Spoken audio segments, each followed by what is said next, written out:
The alarm clock buzzed at 7:30 a.m. just like it did every Tuesday morning.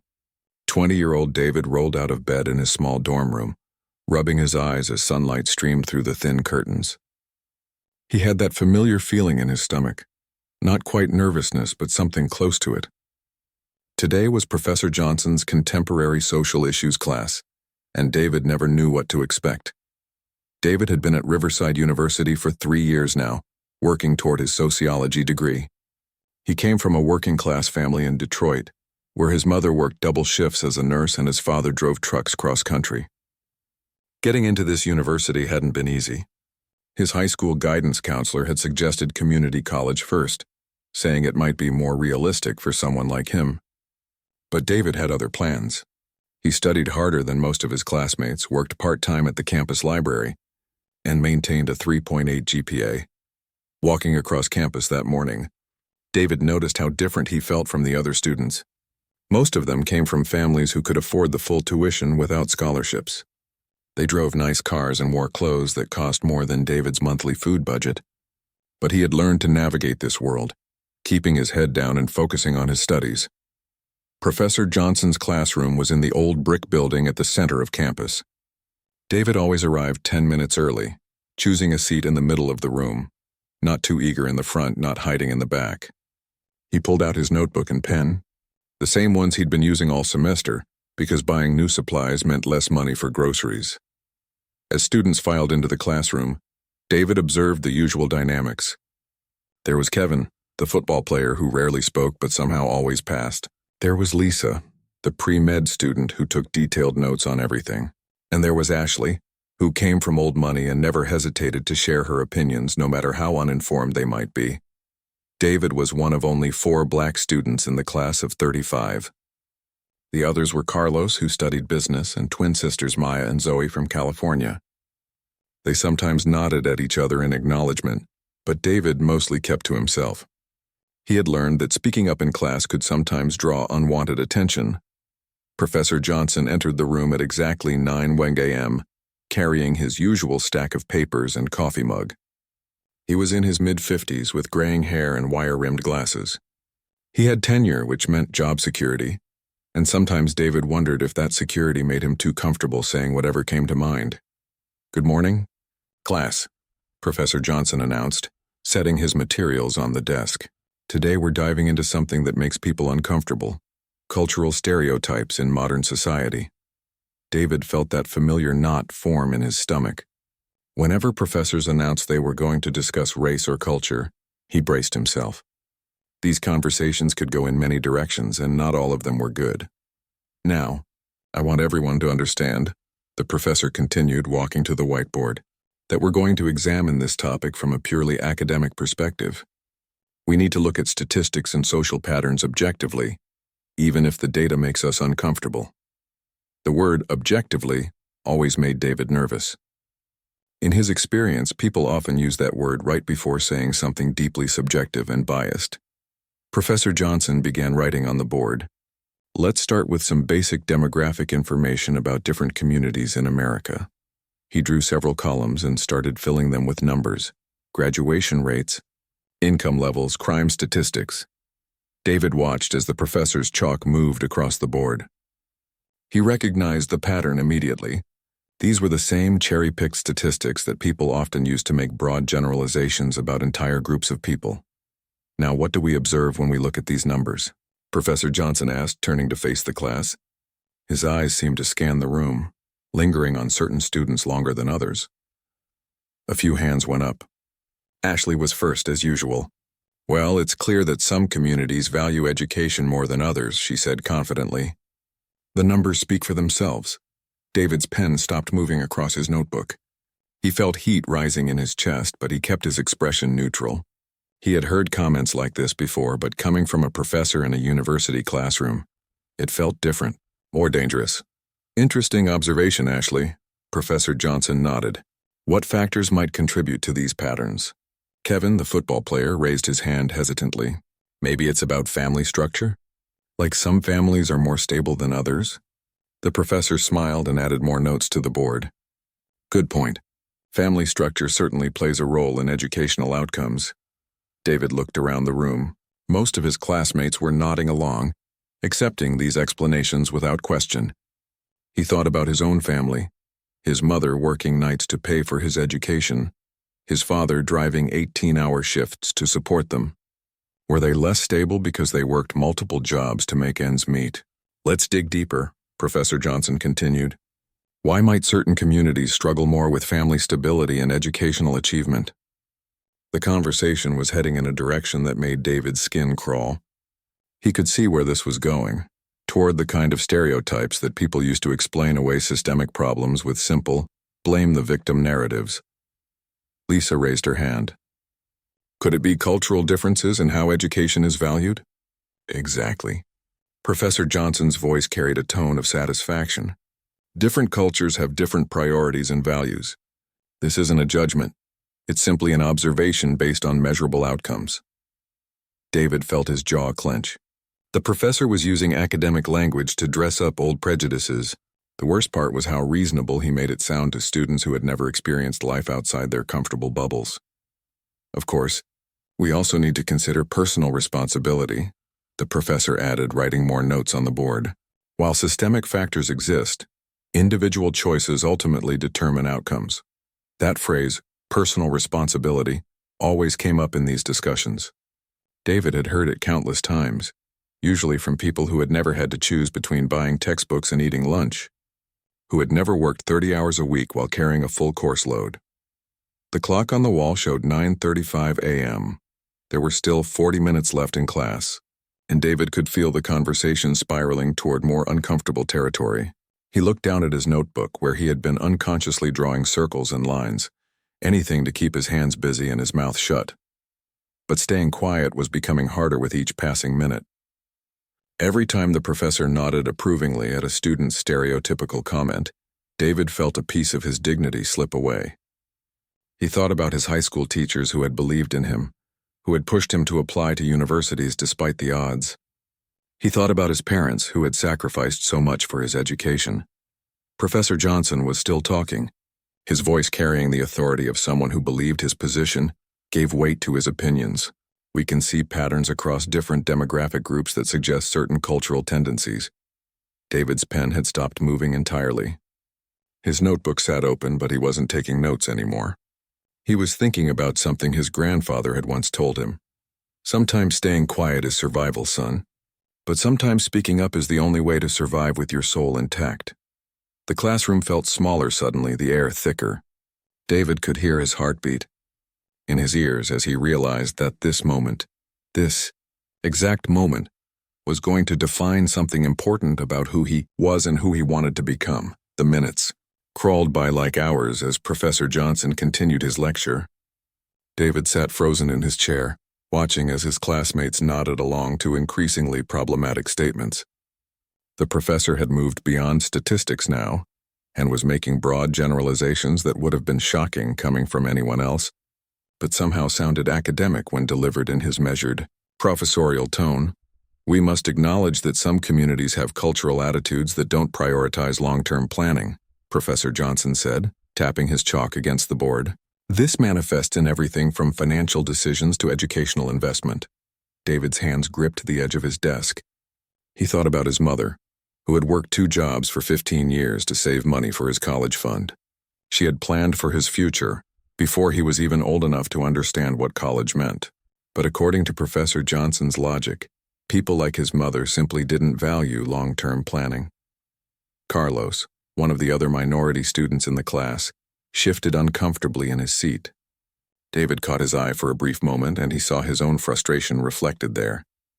But Carlos, like David, remained silent. Let's examine another interesting pattern, the professor continued, turning to write more notes on the board.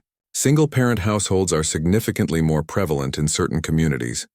This correlation with educational underachievement suggests that traditional family values play a crucial role in success. Ashley's hand shot up again. My grandmother always says that strong families are the backbone of society. Maybe some communities just need to focus more on keeping families together. Several students nodded in agreement. David wanted to scream, Ashley. His grandmother had probably never faced the choice between leaving an abusive relationship and staying for financial stability. She had never worked 3 jobs just to keep food on the table and a roof overhead. That's a thoughtful observation, Professor Johnson replied.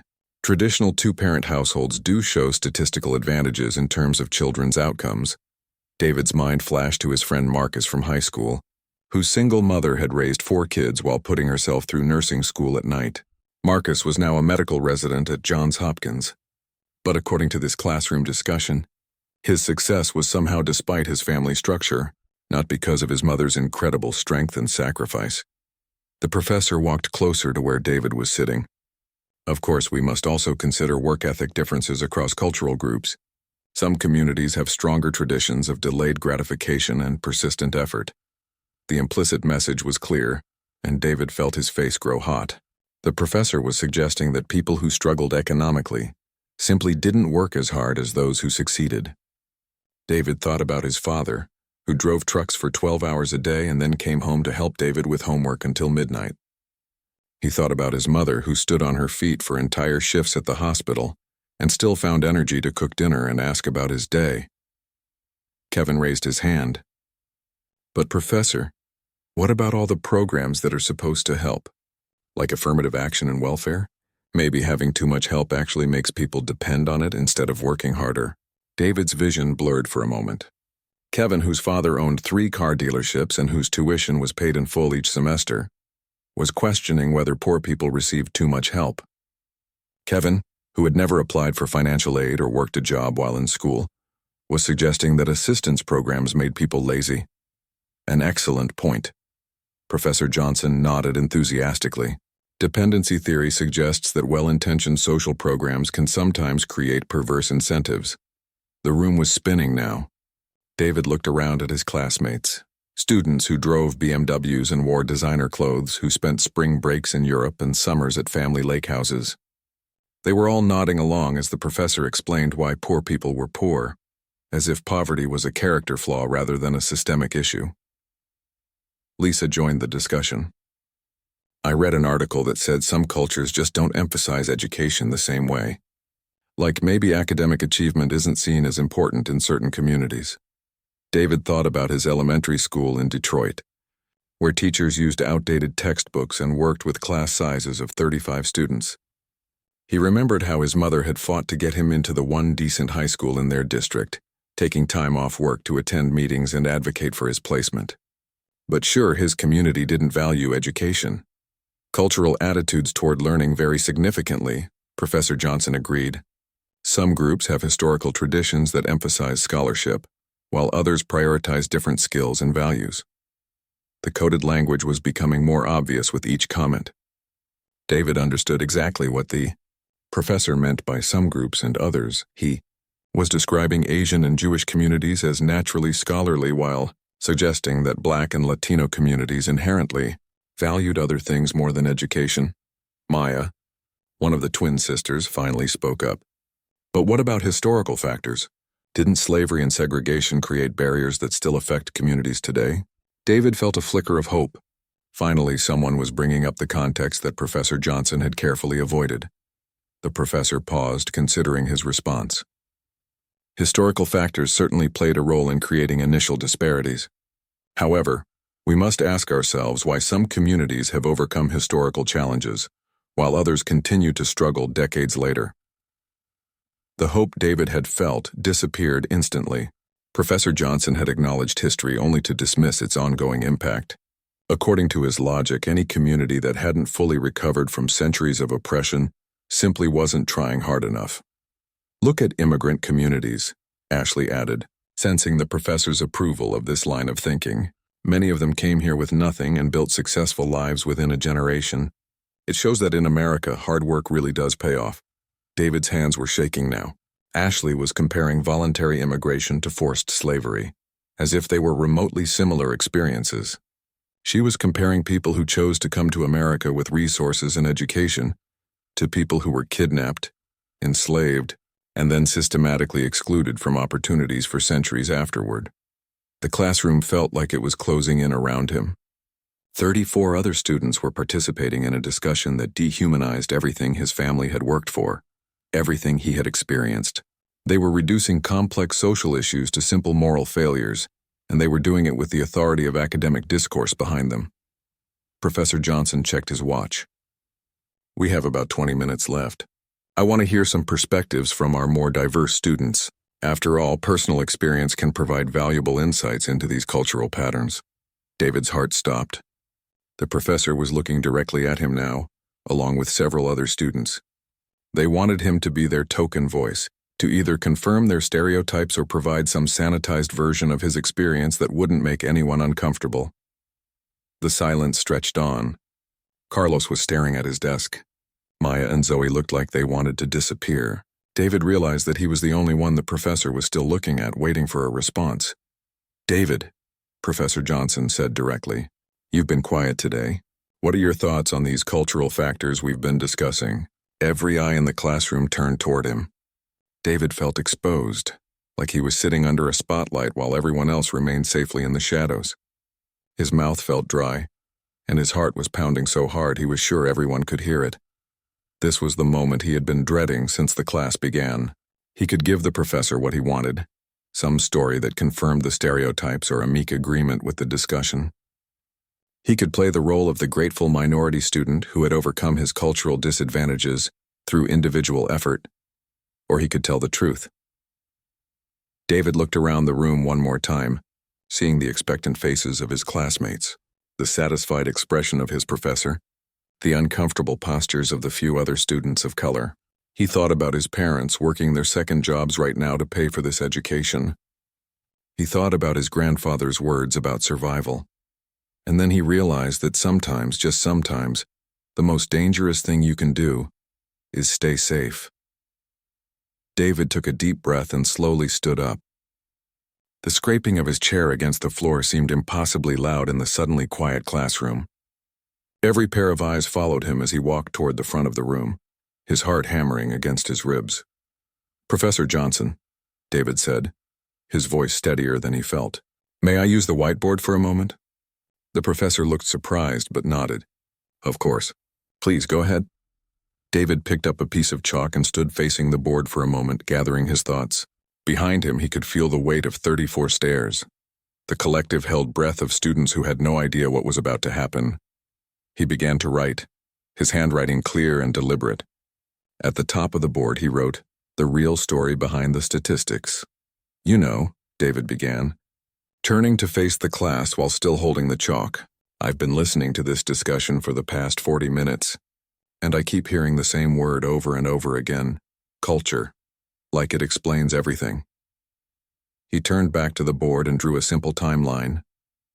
Let me tell you about culture, and let me start with some dates you might not know. David wrote 1865 on the timeline. This is when slavery officially ended. But what most people don't learn is what happened next. He added, 1865-1877, Reconstruction. And then 1867-1965, Jim Crow laws.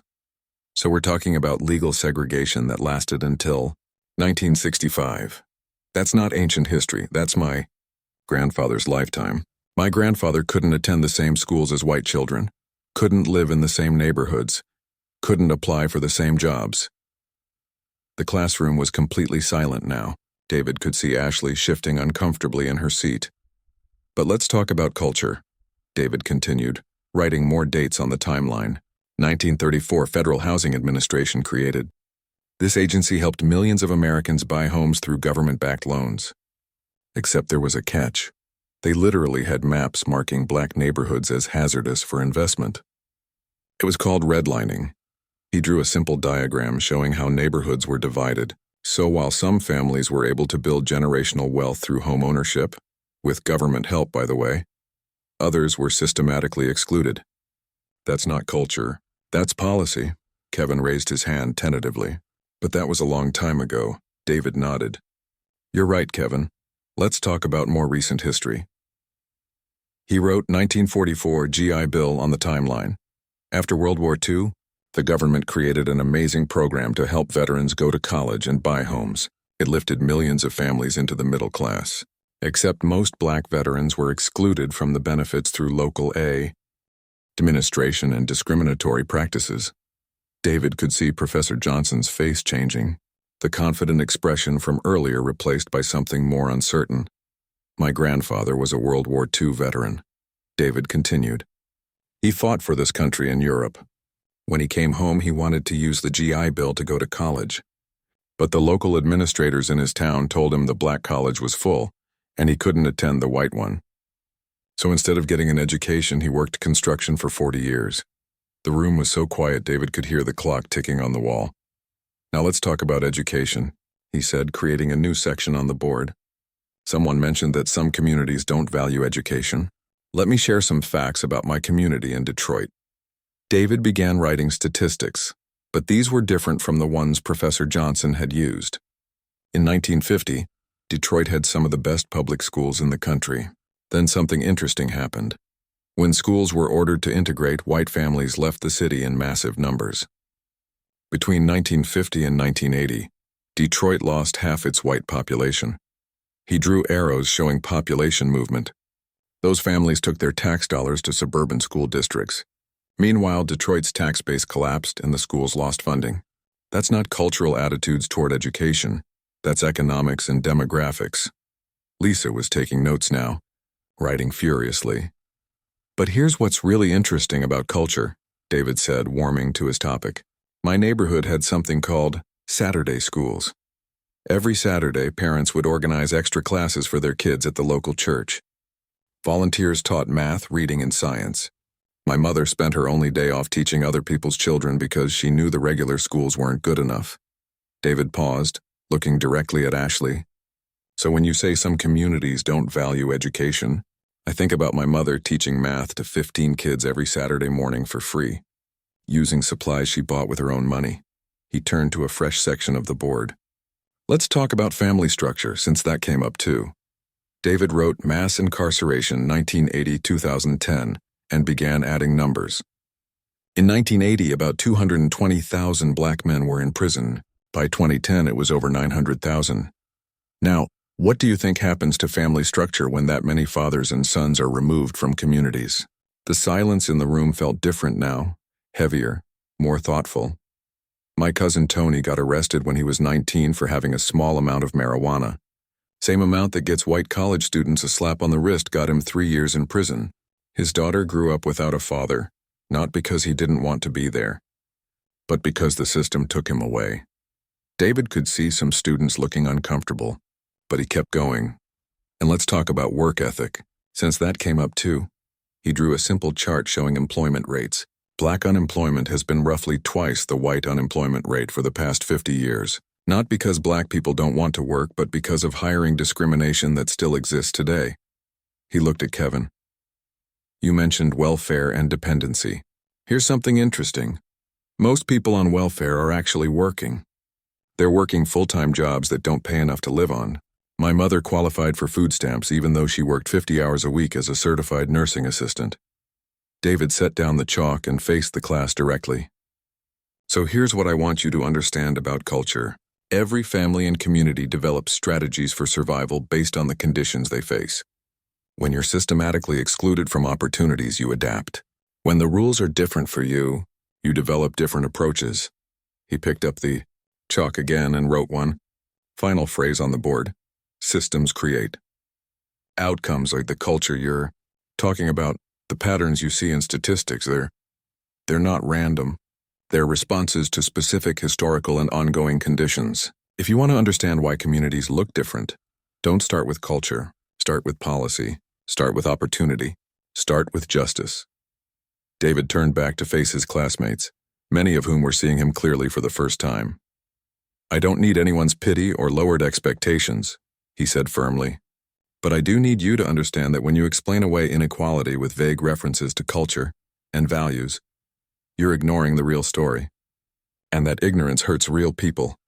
The classroom remained absolutely silent. Professor Johnson was staring at the board, his expression unreadable. David could feel his heart still racing, but for the first time all semester, he felt like himself in that room. I have one question for everyone here, David said, his voice carrying a new kind of authority. If these patterns are really just about culture and personal choices, then why do they correlate so perfectly with historical patterns of discrimination and exclusion? That's either the biggest coincidence in human history, or maybe we need to look deeper than culture for our explanations. David walked back to his seat and sat down, leaving his impromptu lesson on the whiteboard for everyone to see. The silence stretched on, but it felt different now. Not empty, but full of new understanding waiting to be born. The silence that followed David's presentation felt electric, like the air before a thunderstorm. Professor Johnson stood frozen at the side of the classroom, staring at the whiteboard covered with David's careful writing and diagrams. The statistics and timelines told a story completely different from the one the class had been discussing just minutes before. Finally, a hand went up in the back of the room. It was Rachel, a quiet student from rural Montana who rarely spoke in class. I never learned about redlining in high school, she said hesitantly. Is that really true? The government actually marked neighborhoods like that? David nodded. You can look up the actual maps online. The National Archives has them digitized. Some cities still show the exact same patterns of wealth and poverty that match those 1930s maps. Rachel was writing in her notebook. So when my grandfather bought his house after the war with a VA loan, other veterans couldn't get the same opportunity? Most black veterans couldn't, no, David replied gently. The GI Bill was federal legislation, but it was administered locally. Local officials had the power to decide who qualified, and they used that power to maintain segregation. Another hand went up. It was Tyler, a business major who usually spent class time checking his phone. Wait, Tyler said, looking genuinely confused. Are you saying that the wealth gap isn't because some people work harder than others? Because that's what I've always heard. Before David could answer, Maya finally spoke up from her corner of the room. My grandmother cleaned houses for 40 years, she said quietly. She worked harder than anyone I've ever known. She raised 7 children while working full-time. But she never owned a house because no bank would give her a mortgage, no matter how much she saved. The floodgates had opened. Suddenly, students were sharing stories they had never told in an academic setting before. Carlos raised his hand. My family came here from El Salvador when I was 5. My dad has a college degree in engineering, but it wasn't recognized here, so he worked in construction while going to school at night to get certified. It took him 8 years to get a job in his field. But people look at our family and think we don't value education. Professor Johnson finally found his voice. This is quite a departure from our planned discussion, he said. But his usual authority was missing. Ashley, who had been silent since David's presentation, raised her hand slowly. Professor, I have a question. If what David is saying is true, then everything we've been learning about individual responsibility and cultural values, does that mean it's wrong? The question hung in the air. David could see the professor struggling with how to respond. This wasn't in his lesson plan. I think, David said carefully, individual responsibility matters, but it exists within systems. My parents took responsibility for our family's success, but they had to work twice as hard because the system made their path more difficult. Lisa, the pre-med student, looked up from her intensive note-taking. This explains something I never understood, she said. I volunteer at a clinic in the inner city, and I always wondered why so many patients seemed stressed and tired even when they weren't sick. But if they're dealing with all these systemic barriers every day, chronic stress, David nodded, when you're constantly fighting uphill battles, it affects your physical and mental health. That's not a character flaw. It's a natural response to difficult conditions. Kevin, the football player, had been quiet since his earlier comment about welfare. Finally, he spoke up. I feel like an idiot, he admitted. My dad owns 3 car dealerships, and I've always heard him talk about how some people just don't want to work hard enough to succeed. But listening to you guys, maybe I don't know what hard work really looks like. The admission created a ripple effect through the classroom. Other students began questioning assumptions they had carried their entire lives. I grew up in a small town where everyone was white, said Jessica, a sociology major. We had one black family, and when they moved in, my neighbors complained that property values would go down. I always thought that was just economics, but now I'm wondering if that attitude is part of the problem. Professor Johnson tried to regain control of the discussion. Perhaps we could return to our original framework and examine how these alternative perspectives fit into established social theory. But the students weren't ready to return to abstract theories. They were having real conversations about real experiences for the first time in many of their academic careers. Maya's twin sister Zoe spoke for the first time all semester. I want to understand something. David, when you were listening to the first part of class today, how did that feel? David considered the question. Invisible, he said finally. Like, my family's story. My community's history, my own experiences didn't exist. Like we were just statistics that proved other people's points about our failures. The emotional weight of that statement settled over the classroom. Rachel raised her hand again. Is that what it's like in other classes too? Feeling invisible? Sometimes, David admitted. It depends on the professor and the subject. But yeah, sometimes I sit in classes where my history is either ignored or presented as a series of problems to be solved by other people's superior values. Tyler was shaking his head. That's messed up. I never thought about what it would feel like to sit in a class where everyone was analyzing why people like me were unsuccessful. The conversation continued, with students asking questions they had never thought to ask before. They wanted to understand redlining, mass incarceration, hiring discrimination, and dozens of other topics that suddenly seemed relevant to their sociology class in ways their textbook had never made clear. Professor Johnson made several attempts to redirect the discussion back to his original lesson plan. But each time, students pulled the conversation back to the real-world applications of what they were learning. Professor, Ashley said during one of these attempts, could we maybe spend next class talking more about these historical policies? I want to understand how housing discrimination worked and why I never learned about it before. Other students murmured agreement. They wanted to dig deeper into topics that had never appeared on their syllabi. As the class period drew to a close, something unprecedented happened. Students didn't pack up their bags and rush out the door. Instead, they lingered, continuing conversations in small groups, asking David questions, sharing their own family histories with new understanding. Professor Johnson stood at the front of the room, watching his carefully planned curriculum dissolve into something more powerful than he had anticipated. The statistics on his whiteboard looked different now, surrounded by David's historical timeline and policy analysis. Carlos approached David as other students filed out. Thank you, he said simply.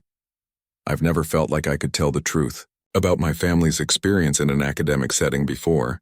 Maya and Zoe joined them. We should study together sometime, Maya suggested. I feel like we could learn more from each other than from some of our textbooks.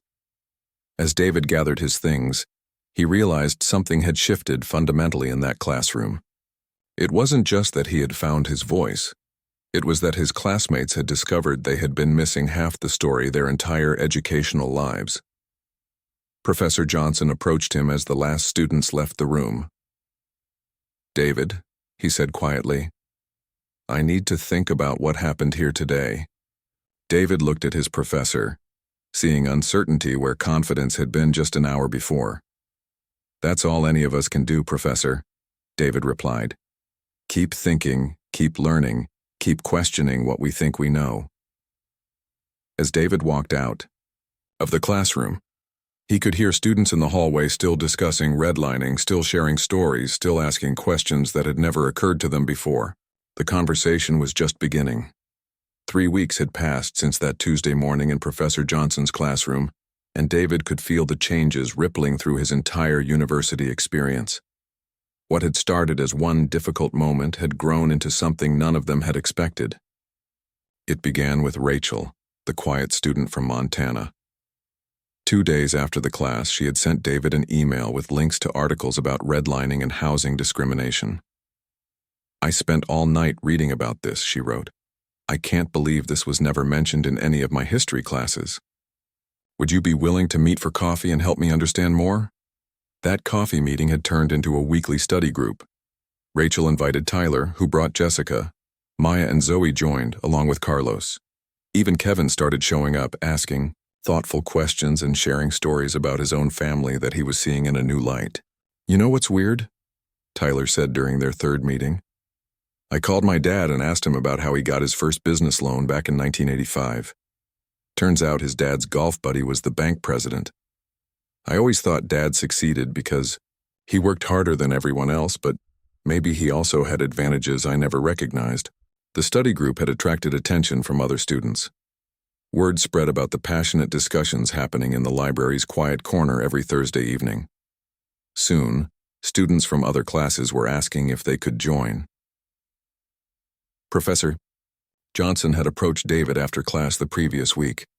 The conversation was awkward but necessary. "David, I've been doing a lot of reading since our discussion," the professor had said. "I want to apologize for the way I presented that material. I realize now that I was treating complex systemic issues as simple cultural differences." David had appreciated the apology, but what impressed him more was what came next. "I'm restructuring the entire curriculum for next semester," Professor Johnson continued. "I want to include the historical context you provided, and I'd like to invite some guest speakers who can share different perspectives. Would you be willing to help me identify appropriate resources?" The changes weren't limited to their classroom. David had been invited to speak to 3 other sociology classes about his experience. Each presentation led to similar discussions, with students questioning assumptions they had never examined before. Dr. Patricia Williams, the African American Studies Department chair, had heard about David's classroom presentation and invited him to her office. "I've been teaching here for 15 years, she told him, "and I've never seen students respond to these topics with such genuine curiosity and openness. Usually, when race comes up in predominantly white classrooms, students get defensive or shut down. What you did differently was present information rather than accusations." Dr. Williams had offered David a research assistant position, helping her compile educational materials about systemic racism for use across multiple departments. "We need more students who can bridge different communities," she explained. "You have a gift for making complex ideas accessible without dumbing them down." The ripple effects extended beyond academics. Rachel had started a campus organization called Real History Study Group, dedicated to exploring topics that were often glossed over in standard curricula. Their first event, the GI Bill, Who It Helped and Who It Didn't, drew over 100 students. Ashley had surprised everyone by becoming one of the group's most active participants. During one of their meetings, she made a confession that shocked her longtime friends. "I grew up hearing certain things about why some communities struggled more than others," she admitted. "I never questioned those explanations because they made me feel better about my family's success. If poor people were poor because of their choices, then rich people were rich because of their character. It's easier to believe that than to face how much advantage I've had." Her honesty had opened space for other students to examine their own backgrounds more critically. Kevin had started volunteering at a community center in the inner city, helping kids with homework. "I want to understand what David was talking about," he explained to his teammates. "I want to see what these communities actually look like instead of just hearing statistics about them." The changes weren't limited to individual students. The university administration had taken notice of the increased engagement around social justice topics. The dean of students had asked David to serve on a committee reviewing diversity and inclusion programs. "We're seeing something we haven't seen before," the dean explained during their first meeting. "Students are initiating these conversations themselves instead of being required to take diversity courses. That suggests a different level of genuine interest." David's parents had noticed changes too. During their weekly phone call, his mother had commented on something new in his voice. "You sound different, baby," she said. "More confident. Like you found something you didn't know you were looking for." David knew what she meant. For 3 years, he had felt like he was living in 2 worlds, his home community and his university. Community, without either one fully understanding the other. Now, for the first time, he was bringing his whole self to his academic experience. The transformation wasn't without challenges. Some students pushed back against the new perspectives being introduced in classes. A few professors complained that political correctness was interfering with academic objectivity. There were anonymous comments on student forums questioning whether David was qualified to speak on these topics. But the supportive voices were louder and more persistent. Students like Rachel and Tyler became advocates, sharing their own learning experiences with friends and family members back home. During spring break, Rachel had gone home to Montana and had difficult conversations with her relatives about family history and racial attitudes. "It wasn't easy," she reported back to the group. But I felt like I owed it to my grandfather to understand his real story, not just the simplified version. Tyler had started questioning business practices at his father's dealerships, leading to uncomfortable but necessary discussions about hiring and lending practices in their community. By the end of the semester, David had been invited to speak at 2 other universities about student-led discussions around systemic inequality. High school teachers were reaching out, asking for resources to better prepare their students for these topics before they reached college. "What you've demonstrated," Dr. Williams told him during one of their research sessions, "is that students are hungry for real information about how society works. They don't want to be protected from difficult topics, they want to be equipped to understand them." The most significant change, however, was in David himself. The shy student who had spent 3 years trying to blend in had discovered something powerful about the value of his own voice and experiences. During the final class of the semester, Professor Johnson asked students to reflect on their learning. When it was David's turn to speak, he looked around at classmates who had become genuine friends and collaborators. "At the beginning of this semester," he said, "I thought success meant proving that I could fit into this environment without changing it. I thought I needed to leave my background at the door and become someone else to succeed academically." He paused, looking at the faces around him, Rachel taking notes, Tyler listening intently, Ashley nodding encouragingly. "What I learned is that bringing my whole self to this classroom didn't just help me, it helped all of us learn more effectively. When we share our real experiences and examine them critically together, we get closer to understanding how the world actually works."